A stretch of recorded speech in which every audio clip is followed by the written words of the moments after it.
Assalamualaikum warahmatullahi wabarakatuh. Bismillahirrahmanirrahim. Alhamdulillah.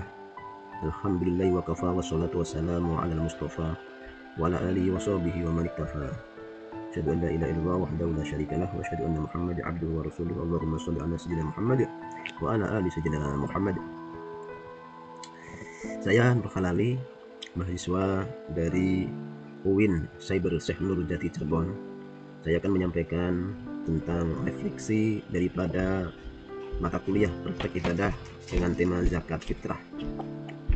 Teman-teman, setiap tahun kita ribut soal baju baru, soal THR, soal mudik. Tapi ada satu ibadah yang sering cuma jadi formalitas lebaran, yaitu ibadah zakat fitrah. Padahal kalau kita ngerti maknanya, zakat fitrah itu bukan cuma beras 3 kilo, tapi cek kesehatan hati setelah bulan puasa. Hari ini kita coba refleksi bareng menggunakan dalil, pakai penjelasan ulama dalam kitab. Tapi marilah kita bahas dengan santai, ala ngobrol, diskusi, biar gampang nyangkut di kepala kita masing-masing. Pertama kita lihat dulu ayat dasarnya. Allah Subhanahu wa ta'ala berfirman, "Khudh min amwalihim shadaqatan tutahhiruhum wa tuzakkihim biha." Yang maknanya, ambillah dari harta mereka sedekah sebagai sedekah, yang dengan itu kamu membersihkan dan menyucikan mereka. Intinya begini, setiap kali kita mengeluarkan harta untuk zakat, Allah bilang itu bukan sekedar bantuan sosial, tapi proses pembersihan. Jadi kalau setelah bayar zakat fitrah, hati kita masih pelit, masih gengsi bantu orang, berarti proses bersih-bersihnya belum beres, belum tuntas. Sekarang kita masuk ke zakat fitrah secara khusus. Nabi Muhammad SAW bersabda, "Farada Rasulullah SAW zakat al-fitri tahratul lis-shaimi minal lahwi wal rafasi wa ta'matul lil masakin." Rasulullah SAW bersabda, mewajibkan zakat fitrah sebagai pembersih bagi orang yang berpuasa dari ucapan sia-sia, ucapan yang kotor, dan sebagai makanan bagi orang-orang miskin. Gampangnya begini, selama bulan Ramadan, jujur saja puasa kita nggak mulus-mulus amat. Kadang memang ada yang bolong-bolong, dan juga yang kalau nggak bolong-bolong kadang ngomong kita kasar, ngomong kita masih ada emosi, ada marah-marah, bahkan ada ghibah, ada juga chat-chat yang nggak penting, ada juga scroll-scroll HP, hal-hal yang nggak bermanfaat. Maka zakat fitrah itu kayak filter terakhir untuk menutup kekurangan-kekurangan tersebut. Allah kasih tahu amalan penutup supaya puasa yang bolong-bolong adabnya masih bisa di-upgrade kualitasnya. Di sisi lain, Nabi Muhammad SAW juga bilang zakat fitrah itu ta'matul lil masakin, makanan untuk orang miskin. Artinya, kalau zakat fitrah kita nggak benar-benar sampai orang yang butuh makan di hari raya, hikmah hadis ini hilang. Jangan sampai zakat fitrah cuma pindah rekening, tapi nggak pernah pindah ke meja makan orang-orang kecil, orang-orang yang membutuhkan, orang-orang yang kekurangan.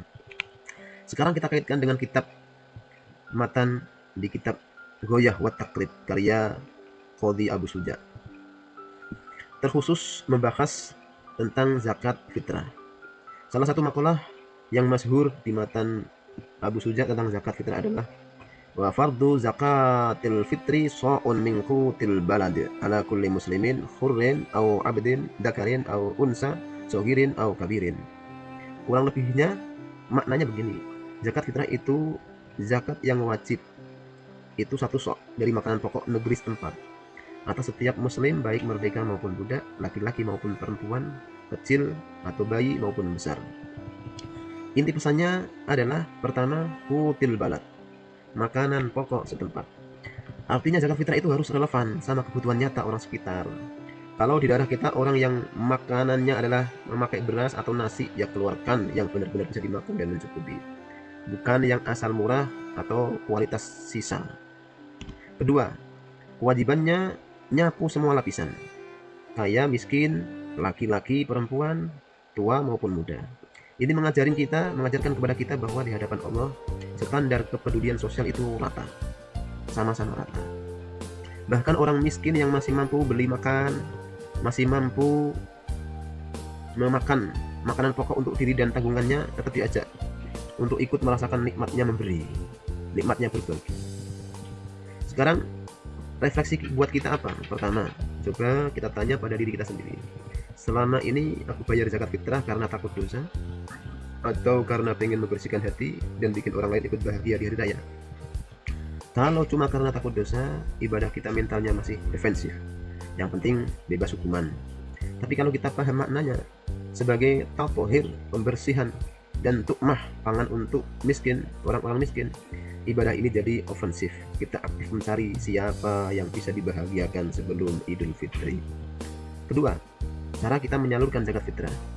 Banyak orang transfer H-1, bahkan H- beberapa jam, beberapa menit sebelum sholat Id, tanpa peduli apakah lembaga atau panitia masih sempat menyalurkannya.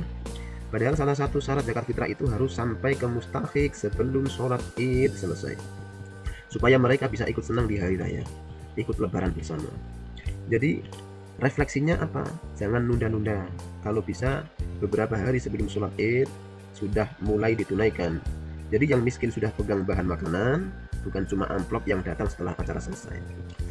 Ketika zakat fitrah itu cermin, kalau kita ngeluarin dengan wajah masam, hati keberatan, atau ngerasa sayang banget uang segini cuma buat dibagi-bagi, berarti ada penyakit cinta dunia, hubud dunia yang harus diobati.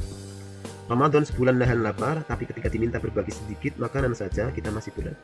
Berarti ada yang perlu dibenerin dari rasa syukur kita. Coba bayangin kalau di satu kampung semua orang yang mampu benar-benar serius dengan zakat fitrah, niatnya benar, waktu penyalurannya juga benar, sasarannya juga pas, yang dipilih juga tepat, maka tidak ada satu pun rumah miskin yang kosong bahan makanan di hari raya. Semuanya ikut bahagia, ikut merayakan lebaran. Itu sebenarnya mimpi sosial Islam. Dari kemenangan itu bukan cuma milik orang yang punya THR, bukan cuma milik orang yang memiliki gaji, tapi milik setiap muslim, termasuk yang biasanya susah makan. Dan yang terakhir, ada satu kalimat yang bisa kita pegang. Zakat fitrah itu bukan biaya administrasi lebaran.